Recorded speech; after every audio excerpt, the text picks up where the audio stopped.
Hello students, so today we are going to revise the chapter infrastructure. So basically infrastructure होता क्या है? Infrastructure is everything around us, physical things specially जो हमें देखने को मिलती हैं. फॉर एग्ज़ाम्पल आपके रूम में कोई चेयर पड़ी है, टेबल पड़ा, आपके फ़ैन लगा है, आपके रूम में बेड है, any thing that is helping you out in living A life comfortably, that is infrastructure. इसको हम परमानेंट इंस्टॉलेशंस बोलते हैं. पहली बात तो ये, and it is use for a longer period of time for supply of basic inputs. मतलब basic inputs को पूरा करने के लिए, काम करने के लिए हम इंफ्रास्ट्रक्चर को यूज़ करते हैं. जैसे रेलवेज़, टेली कम्युनिकेशंस, यहाँ पर आ जाते हैं रोड्स, डैम्स, स्कूल्स, कॉलेजेस. तो यहाँ पे एक वर्ड जो आपको हाईलाइटेड करके याद रखना है, दैट इज़ परमानेंट इंस्टॉलेशंस. ठीक है, जो आपके हमेशा पास रहती हैं और जो आपकी लाइफ को असिस्ट करती हैं, ईजियर करती हैं, लंबे समय के लिए उसको यूज़ किया जा सकता है. ठीक है, अब ये क्या करते हैं, ये सारी different kind of services provide करती हैं मेन एरिया ऑफ प्रोडक्शन में. अब मेन एरियाज़ ऑफ प्रोडक्शन क्या है? जैसे एजुकेशन में हम बच्चे अच्छे एजुकेटेड प्रोड्यूस हो रहे हैं देश के अंदर. ठीक है, अगर हम देखें प्रोडक्शन हो रही है देश में, तो उसकी ट्रांसपोर्टेशन वो रोड्स के थ्रू हो सकती है, इलेक्ट्रिसिटी जनरेशन, डैम्स वगैरह रिक्वायरमेंट. तो ये सारी एक तरह से सर्विसेज हैं for the main areas of production. Services भी कैसी? एक तरह से आप कह सकते हो these are the support services.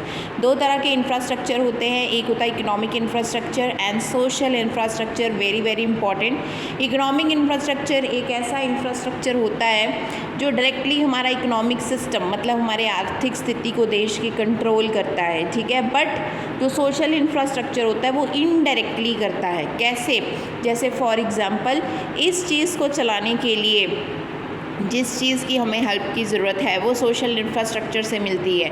For example यहाँ पर आप अपनी ट्रांसपोर्टेशन, कम्युनिकेशन, एनर्जी, ये सारी चीज़ें यूज़ करते हैं. ठीक है, for improving the economy of the country. अपने देश की इकॉनमी को इम्प्रूव करने के लिए अच्छी सड़कें, अच्छे टेली कम्युनिकेशन सिस्टम, ठीक है, अच्छे टॉवर्स, अच्छी एनर्जी वगैरह जो रिक्वायरमेंट्स हैं वो पूरी होती हैं. बट ये सब पॉसिबल नहीं है अगर लोगों की हेल्थ अच्छी नहीं होगी, अगर लोग क्वालिफाइड नहीं हैं. ठीक है, अगर अच्छे वाटर सैनिटेशन फैसिलिटीज़ नहीं प्रोवाइड की जाएंगी. ठीक है, क्योंकि ये चीज़ें लोगों को इम्प्रूव करने के लिए यूज़ की जाती हैं और ये चीज़ें लोग ही चलाते हैं. तो डायरेक्टली ये इंफ्रास्ट्रक्चर जो हमारे देश के लिए हेल्प करता है, बट इनडायरेक्टली ये वाला इंफ्रास्ट्रक्चर रिक्वायर्ड होता है क्योंकि इसे चलाने के लिए लोगों की ज़रूरत है और लोगों को जो सर्विसेज प्रोवाइड होनी है वो इस सेक्टर से प्रोवाइड होनी है हमें. ठीक है, तो it improves the quality of human resources and it improves the quality of economic resources. So this is the main line of demarcation that you need to understand here